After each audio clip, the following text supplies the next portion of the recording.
আমরা বাঙালি হিসেবে খুব বেশি জাজমেন্টাল। আমরা নিজেদের কাজের গুণগত মান নিশ্চিত করার চাইতে অন্যের কাজের ভুল ধরাটাকে বেশি প্রাধান্য দিয়ে থাকি। আমি এই মেক্সি কাটিংটি গত ভিডিওতে আপলোড করেছিলাম। সেক্ষেত্রে আমার ম্যাক্সিমাম বন্ধুরাই বলেছে আমার মেক্সি কাটিংটি নাকি হয়নি।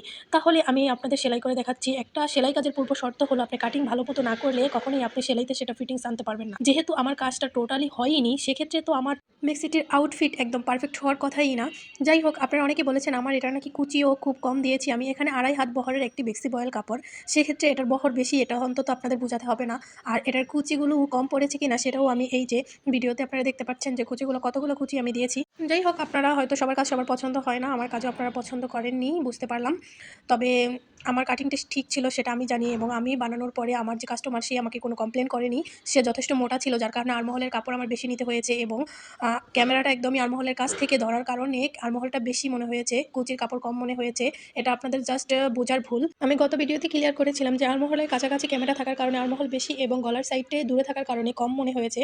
কিন্তু আপনারা দেখুন কুচিগুলো কিন্তু ঠিক পারফেক্টলি হয়েছে, এখানে কোনো কম কুচি হয়নি এবং আড়মোহল খুব বেশিও বড় হয়নি। বরঞ্চ আমার কাস্টমার আমার এই কাজটিকে প্রশংসা করেছে, সেটা হলো কাঁধে কোনো জয়েন্ট নেই। আমি বরাবরই সকল মেক্সির জয়েন্ট ছাড়া কাঁধ তৈরি করার চেষ্টা করি এবং সেটার আউটফিটও সুন্দর আসে, আবার কাস্টমারও পছন্দ করে।